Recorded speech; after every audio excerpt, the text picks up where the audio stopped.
Hey guys, welcome to the Learn Feng Shui podcast, where you'll learn Feng Shui from a classical point of view, taking out the myth and superstition. So if you're interested in learning Feng Shui, Chinese astrology, all things Chinese metaphysics, as well as the superstitions and myths that connect it all, you'll enjoy learning Feng Shui with me. Hey guys, welcome to today's episode on space clearings and house blessings. I'm really happy to have on local expert Keith Graham. So you'll notice that today's format is a little bit different, and that is because, again, sticking kind of with local theme here, I host a local radio show once a month, and I was happy to have him on, and so this is a reuse of that audio. You'll also notice a couple different voices. That is Bree and Tony, the station's producers. I really like that they, come in and interact also with the show and, kind of offer some of their opinions and ask questions, because maybe as somebody that's might be a little bit newer to some of these concepts, maybe you've been wondering the same thing, or they ask a question, you're like, oh, I hadn't thought about that, but that's a really good question, or I've never heard of that concept before. So without further ado, let's get into our episode today on space clearings and blessings. Hey guys, welcome to the Feng Shui Show, a show about creating wellness in your home by looking at it in a holistic way. Today we have Keith from Purple Mandrake. Keith is here to talk about house clearings, space clearings, house blessings. So we're going to try and talk about the energetic side of, cleaning our home today. So we know about cleaning, decluttering, but what do we do when we feel like the vibe is just off in our home? The energy is not there. So, yeah, welcome, Keith. How are you? Good morning. I'm good. Thank you. Good. And so we know you've been a guest here before. So today, again, we're talking about space clearings. So just start by telling the audience a little bit about yourself for people who aren't familiar with you. Okay. Well, like Candace said, my name is Keith, owner of the Purple Mandrake. And we are a holistic healing and wellness center here in Lubbock, Texas. And we do energy work. So energy work in the physical body, energy work in houses and spaces, and pretty much anywhere that energy is found. But, yeah.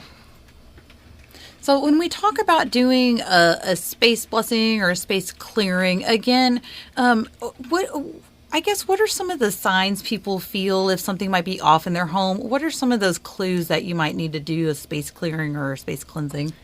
Most of the time, people will notice a huge difference in the space. They'll feel their mood change. Something just feels off. It does not feel right. And like I said, most of the time, it is mood. People will notice they get very irritated and agitated.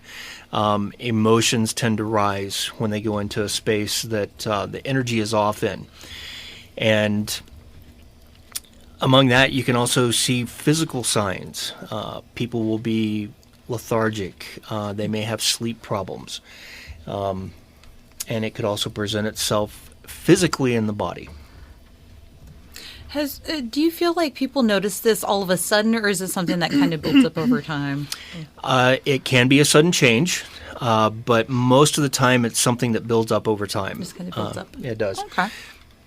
It really boils down to the simple fact that we are energetic beings, and we leave energy behind. We bring energy in with us. People that we meet on a daily basis, we exchange that energy with them, and we pick up stuff. It's like going to the airport and you're going through baggage claim and your luggage getting messed up, and now I've got some of your luggage and you have some of mine. It's the same exact thing energetically. And we carry that, and we always go home, and we carry that to the house, and we tend to leave it in those places. We leave it in their cars and workspaces. And it's a matter of getting that energy cleaned up to better that situation. So when we first, let's back up just a little bit. What exactly is a space clearing, a house blessing? What exactly are we talking about when we talk about a space clearing in our home? Or any space, I suppose, not just our home, right? Yeah, right, right, exactly. So as far as on the energetic side of things, a house blessing or a space clearing typically uses sacred smoke. And that sacred smoke is found in multiple traditions and even in religious aspects. So if you look at the Eastern aspect of sacred smoke, you go to frankincense and myrrh. Yeah. They use it in the Catholic Church. Yes. Okay, it's a sacred smoke to them. They're cleansing the space. If you come back to the States, you look at the Native American side of things, they're going to be using cedar, pine, white sage, and sweetgrass. Native Americans would use that. The idea behind cleansing and blessing the space is that this energy will attach to the smoke, and as the smoke leaves, it carries that energy away. Okay. Yeah. So I think a lot of people are familiar with like just the practice of saging at home, but is there a specific way it needs to be done to be effective? Yes. That's so what I'm wondering. the key to doing this, and it's the biggest thing of all, is intention. You have to set the intention of what you were trying to do. Okay. And there are rules that go along with it. So, for instance, if I'm coming into a home to cleanse it, and I want to release, I will set the intention that I am going to release this negative energy, anything that is built that should not be there. I will start at either the front door or the back door. And to help clear the smoke out, I will open a few windows through the house to get some airflow. And start at, like I said, either the front or the back door. And I will start out with our sacred smoke. And we tend to do the traditional method with abalone shell, the sage, and the sweetgrass in the abalone shell with the Native American feathers. And I will start at the front door and I will go counterclockwise. Okay. I will go to the left to release. Okay. And as I'm doing this, I am either reciting affirmation or I'm reciting my intention as to what it is I am actually going to accomplish. For instance, I may walk in and I may say, anything that is heavy, negative, or has become ill-attached to this house or to these people or to objects in the house, you are not welcome here. You are to leave. And I will recite that affirmation. Now you hit everything. You hit the corners. Okay. Top to bottom. You hit the closets, you hit the bathroom, the shower, the whole 9 yards. You carry that all the way around until you get back to your starting point, and then you sweep that out. Okay. Okay. To finish that, you start again at the front or the back, wherever you started before, and you go clockwise. Okay. As you do this, you set the intention of what you expect in the residence. So it's like you've taken all the bad things away with the counterclockwise and the smoke, and then the clockwise way you put intention into the home of what you want into the home. Oh, okay, got it. Yeah, so going clockwise, you would go in and I would personally say this is a place of love and light and God. Anything, only the highest and greatest good is welcome here. Okay. And you set that intention. And then you go back to the front as you finish and carry it back out the front door, and then take a minute, center and ground yourself outside, walk back in, and you'll tell a huge difference. I'm curious. It almost sounds like you're clearing demons or something. How many times do you have to do it? Like, because you said anyone that doesn't belong here. Are you like an exorcist kind of person? No. And the reason you do that is because, like I said, we pick up things. We pick up energetic things, and we can pick up other things. It doesn't necessarily have to be energies, okay? People can actually have spirit come visit in the house. Things will move, things will go bump in the night. And if it is something that you don't want in that space, you have to include it in that intention because you're not quite sure what it is. So it's better to cover all your bases. Does it usually work the first time, or how many times? Oh, no, usually the first time gets it. Really? Oh, yeah. Oh, that's good. Yeah. That's interesting. Yeah, unless it is something, honestly, that goes into something that somebody themselves have manifested within the space, then it usually works the first time. So if I had accidentally opened like a portal of demons in my house, could you get that out? That is outside my realm. So I would need an exorcist maybe for that. That's where it's interesting. So where does your realm stop and start, really? So, for instance, let's say you're a sensitive and you have gifts, but you don't know you have gifts, okay? And you have mediumship qualities. Spirit will come to visit because they know that you can see or hear them. They want to be seen or heard. So you may have those things going bump in the night, but it's something you really don't want. So a space clearing or a cleansing will help get rid of that. Here just recently we did a rather large hotel here, and within 2 days their scores improved. The employee morale did a complete 180. They could not believe the change within the energy in the space.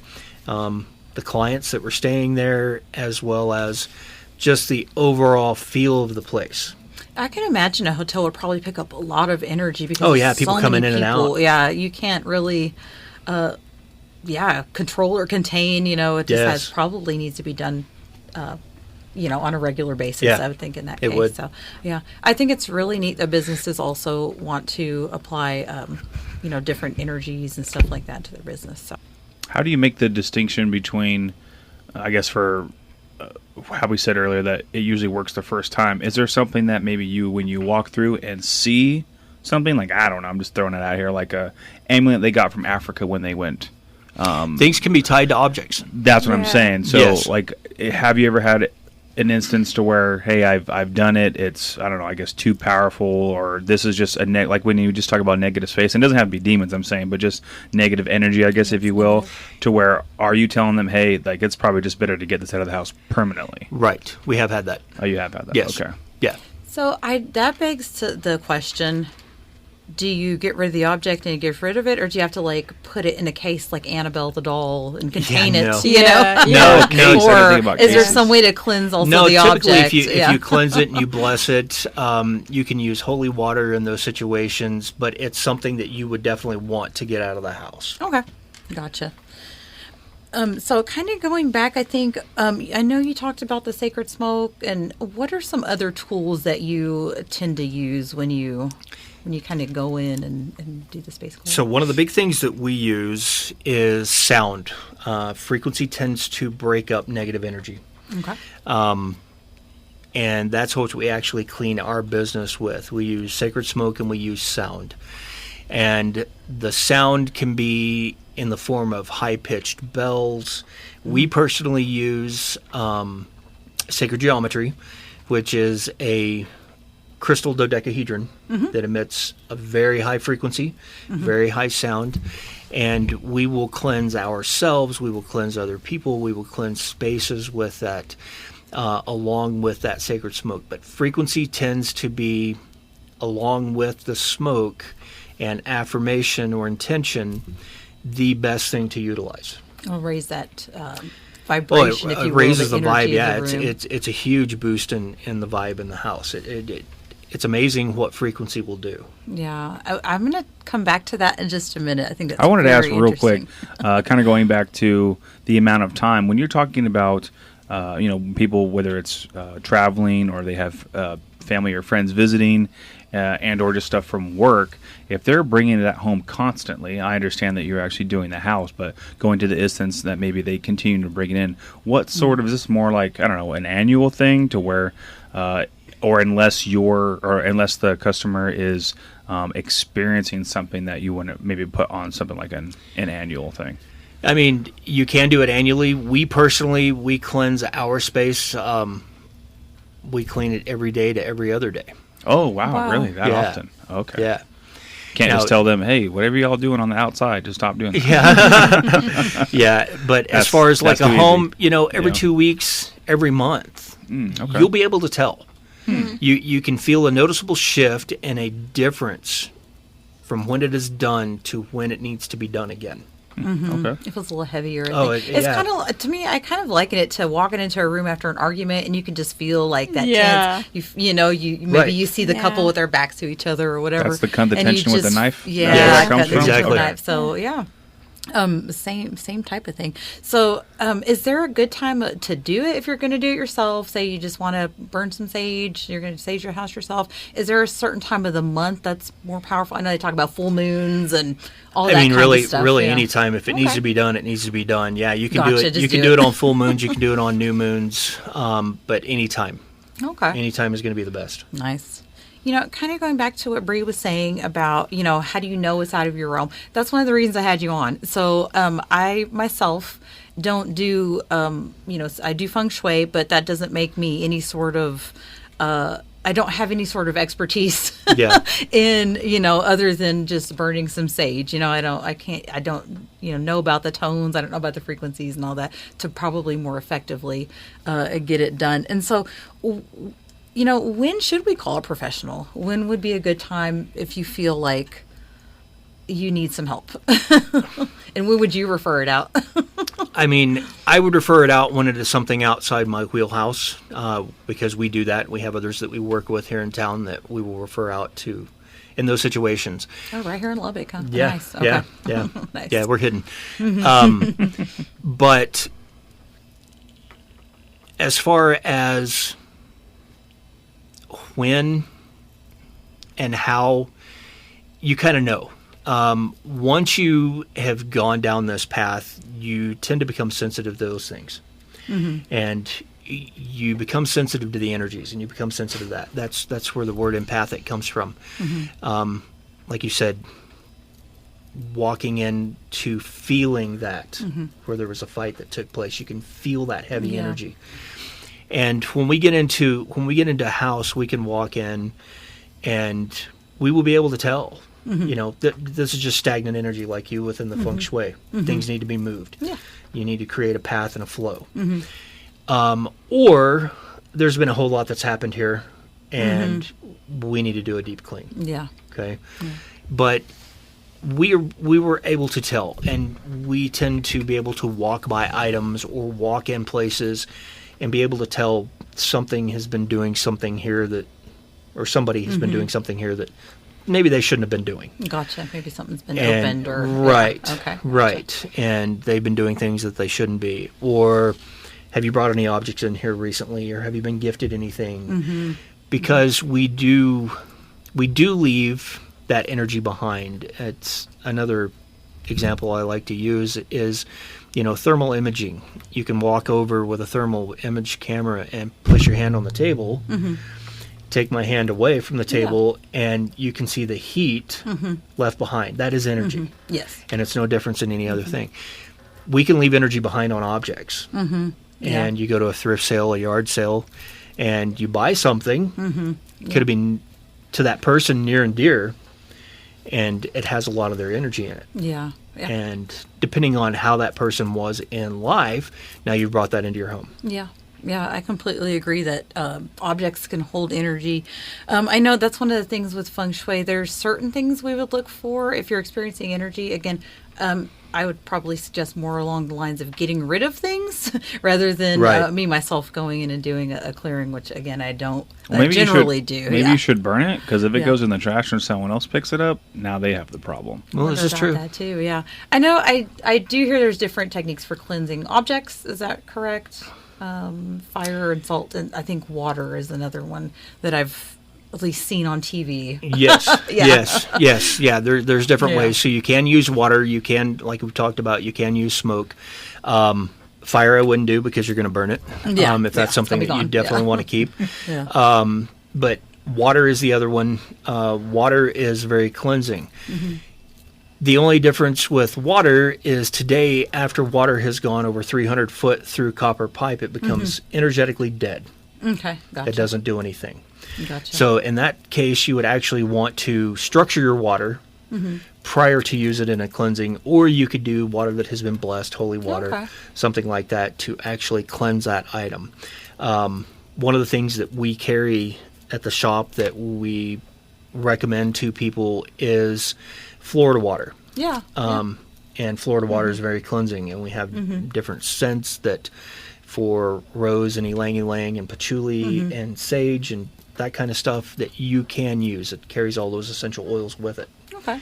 And you can use that to cleanse if you don't want to use smoke. Yeah, gotcha. And so I think that kind of goes back to what you were saying, Tony, about how do you stop bringing all that stuff in? I think you can definitely use some of those tools like the Florida water. It's literally, it was a cologne, but it's all of the fragrances. I don't know if you can talk about that quickly, the Florida water. So Florida water is, it's basically all the fragrances that are used in cleansings, is basically what it is.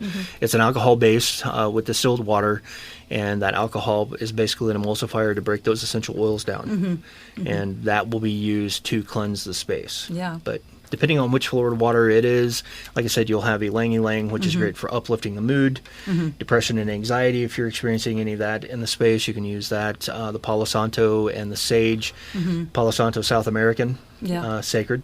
And North American is the white sage. Yeah. I actually do a lot of remote consultations, but they tell you when you just like you don't want to pick up energy, Right. you either spray yourself with some kind of cleansing, or if I'm doing readings, I've done readings at like I carry Palo holistic Santo fairs and stuff. and Cleanse yourself. white sage spray in the console of the Jeep, and if I go to some place that I feel yucky coming out of, I'll stand in the parking lot and spray myself. Yeah, exactly. That's what we're kind of taught to as practitioners. There was one instance. I went to a lady's house. I didn't feel like there was anything bad here. Again, she was a local client, and so I went to her house. And with there's a few different ways in feng shui to kind of the hint. If somebody's experiencing something, there are some things we would look for in the environment. But the feng shui lopan, which is a advanced compass. That we use to take readings of a home and look at the energy in a home. The needle on that will actually keep swaying if there's a spirit there. And that's the first time I was like, oh, this is so cool because you have a spirit here. Did she think it was cool? Well, she was like, my Ring doorbell goes off because it was right at the front door. So her doorbell goes off, the sensor will go off, and nobody was there. So she knew. Yeah. And it was right there where I was taking that measurement.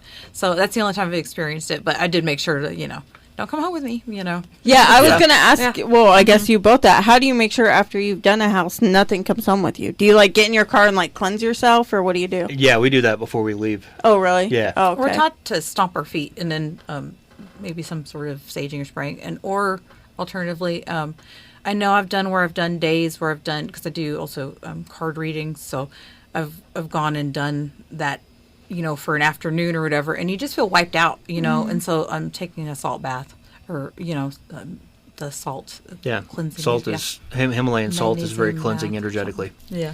You talked about holy water. Where do you get that? Do you do the blessing on that, or do you get it from somewhere else? So you can actually order it. It's kind of funny. You can actually order it directly from the Vatican.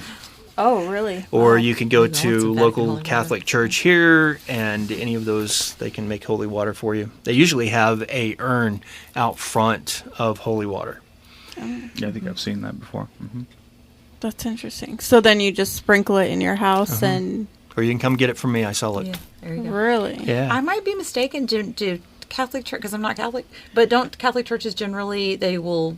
offer, you can go, I think, to a church and get it, maybe. I thought. Yeah. I might be mistaken. So I think you can. Yeah, isn't that what you did before you go into the church? I thought, yeah. They usually have it on deck, I think. So Yeah. yeah. Absolutely. Or you could purchase, And I'm sorry if I'm going off topic, but I like what you were saying about energy and transferring, and basically there's some things in life that we can't see. So Right. I know for the longest time I didn't think grounding was a real thing, Right. until I kind of got behind the science. Where is something maybe that grounding that you can explain to those who don't know on how just even the inflammation of the daily life could probably help when you talk about that kind of stuff? Okay.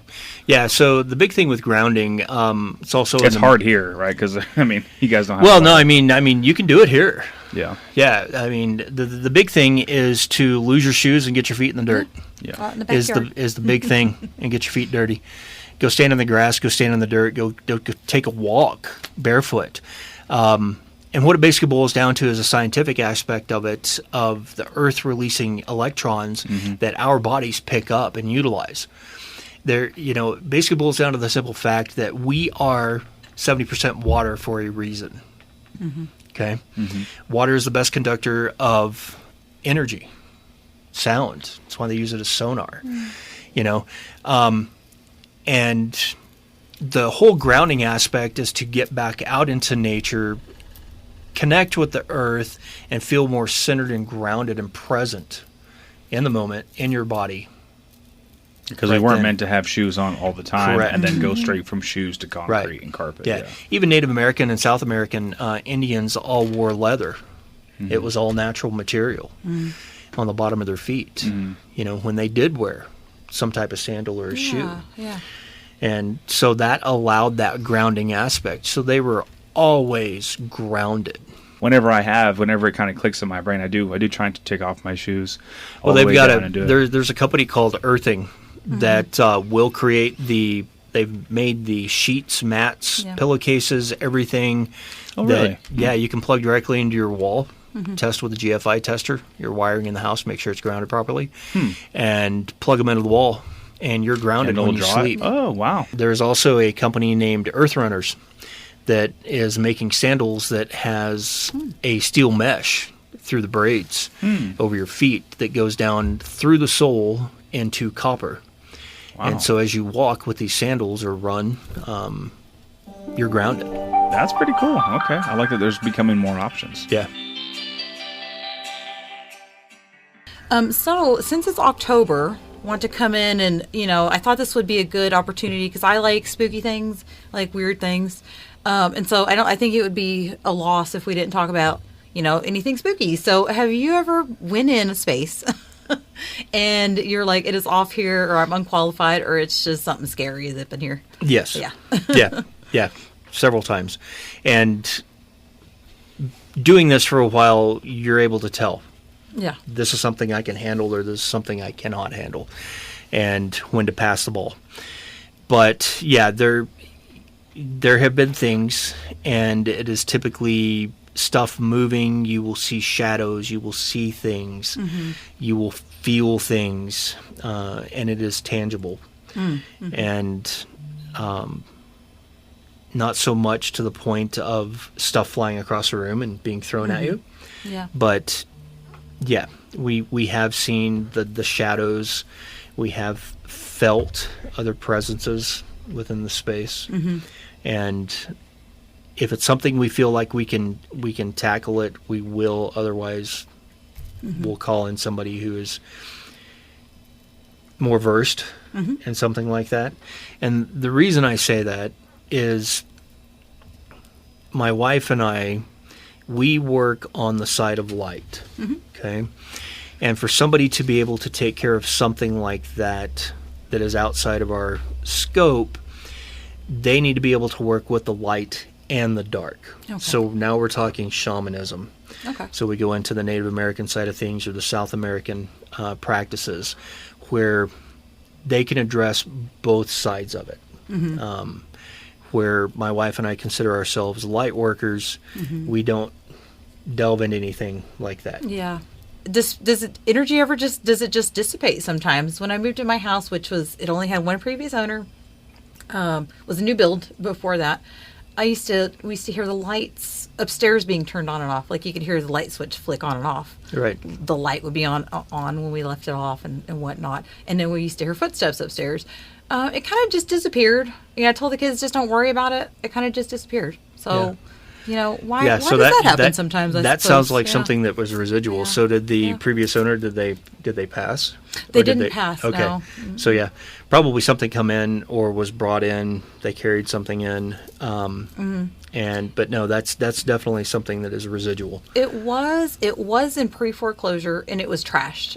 So I think even it was a whole situation, and so we went in and obviously cleaned it up and and all that stuff. Could have been like squatters bringing in something, maybe. Yeah, probably a lot of bad energy. I don't know. I mean, I have no clue. We just know that we heard noises and stuff, and yeah. And then I just told the kids, don't worry about it. It's okay. Don't worry about it. It's nothing's bothering us. It's okay. Yeah. Would you consider yourself to be a medium?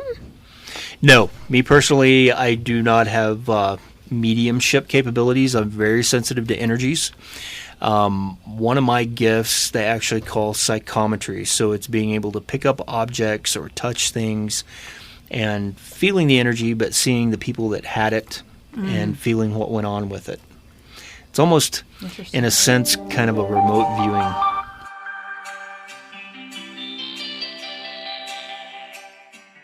So would you like to add any closing thoughts before we come to an end? No, I mean, honestly, if anybody has any questions and they would like to visit with us, you're always free to welcome and call us at the shop.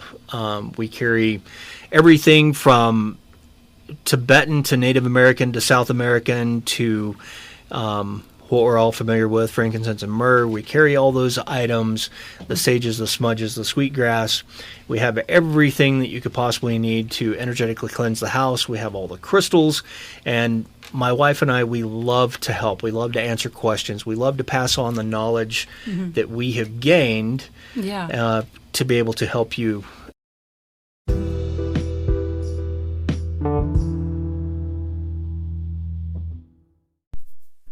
All right, guys, I hope you enjoyed today's episode, Space Clearing with Keith Graham. Hope you learned a lot.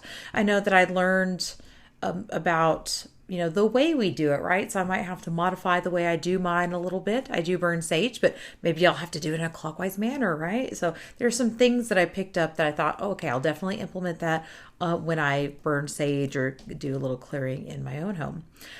So if you need to get a hold of Keith, 4747 South Loop 289 here, if you're local to the Lubbock area, they do offer all sorts of energy work. So maybe you feel like the energy in your home is good, but maybe you feel like you're a little bit energetically low. So you can do the same thing for your own body. And right here in Lubbock, that is offered at Purple Mandrake. So it looks like they offer Tibetan healing bowls, sound therapy, and it looks like his wife is an accredited sound healing practitioner. So sounds very interesting. And of course, they offer Reiki and all sorts of neat things. I have my eye on the couples sound bath. I think that's going to make a nice date night. So I'll definitely have to go check that out. And of course, they have an array of products, which was mentioned a little bit, all sorts of oils and stuff. So yeah, if you need to get a hold of them. If you are not local to the Lubbock area and maybe you have some questions, or maybe you're thinking about, maybe your own home feels a little bit low, stagnant, whatever, you need to contact them. I'll put a link in the show notes for that too. Next week, we're going to have ancestor worship, honoring your ancestors, and Yin House Feng Shui, which is Feng Shui for Burial with Zach Louie. He's a Chinese metaphysics practitioner from Canada. Very interesting guy. I look forward to working with him some more too. So I'll catch you guys next week for that. You guys have an amazing weekend.